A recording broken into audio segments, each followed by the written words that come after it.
Hi guys, I'm Kalila Reynolds. We're back with another episode of Money Moves, brought to you in partnership with Exim Bank's Business Advisory Service. This week we're talking about exporting. So you have a great product, right? You're on supermarket shelves here in Jamaica. People all over the country are sampling your product, wearing your clothes, whatever the item may be.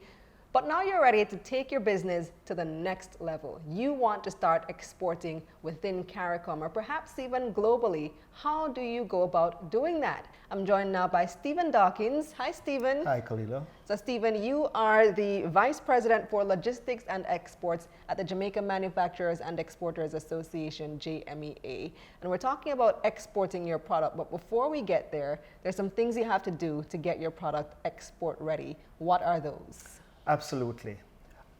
If your product is ready locally, it does not necessarily mean that it's ready for the international market. Yes, we have our Bureau of Standards that approve products to be listed on the shelves. However, to be listed in the international market, there are multiple of requirements that are needed. And these are governed mainly by regulatory issues and regulatory elements that will get your products into various markets overseas. Some of these requirements ensure that you have the right labeling format, the right ingredients, and so on and so forth. So very many different countries have varying levels of labeling, product requirement and labeling requirement that are needed. For example, if you're going to ship to Canada, for example, if you want to have your products in Canada, the labeling has to be bilingual labels. So it has to be English and French, right? If you have to ship to the EU, for example, there are certain specific codes that govern the EU standards. They have the e-labeling codes that determine whether a product suits their market.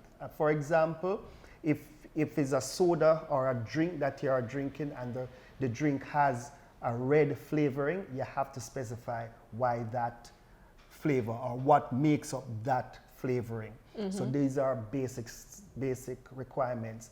Usually a company, for example, if you're shipping to the United States of America, there are certain basic international standards by which products or manufacturers are governed. For example, the ISO standards. What's ISO? What does that stand for? The acronym, well, ISO is really an international certification governing food safety products, safety of foods, and they usually... So this makes sure this is something that's not going to poison me. Exactly. Or kill me. Exactly. Yeah. Usually doesn't, because if it's good for a market, it means that it's good for anywhere. However, there are certain basic requirements that certain countries want to ensure that their ingredients are safe and secure. And for example, if you have a product, and I'll give you an example, like for the company that I work for, Boom energy drink can't go to certain countries because there's an ingredient in it that certain countries do not accept. Like the Canadian market doesn't accept it, neither does the EU market, but it is safe for the US market. So it is very dependent. So you have to do your research to determine whether or not your product is ready for those various markets. When you're exporting to the United States, you have to get permission from the FDA as well, Food and Drug Administration? Yes, everything you have to register with the Food and Drug Administration.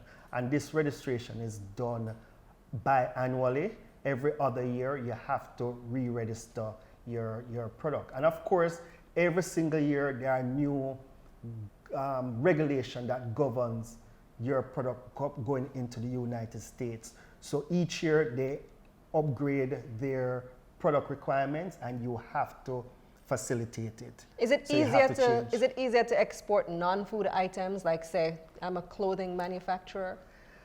I wouldn't say it's easier. Certainly, food is probably the most complex part of exporting, but Garment exporting is another issue because there are certain regulatory issues or trade implications that affect garments, because there are some markets that protect their industry, their garment industry. So you can't necessarily export your garments to that particular market. And you might also want to seek out countries where Jamaica has reciprocal trade agreements. That makes it easier as well. And that is usually the case. So we have many trade agreements that facilitate us trading, because exporting and importing is really trading across barriers.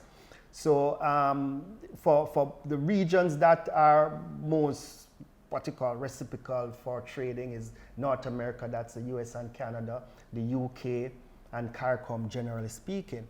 However, there are other markets that there are trade agreements that benefit both trading partners.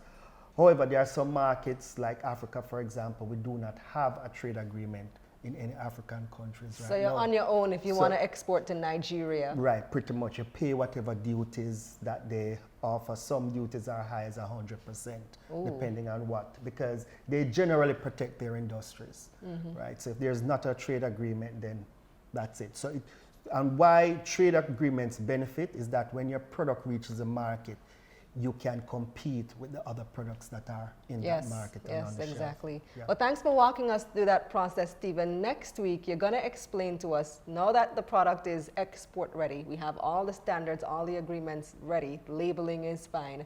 How do I now go about taking it to that country, getting it out of Jamaica onto the shelf in another country?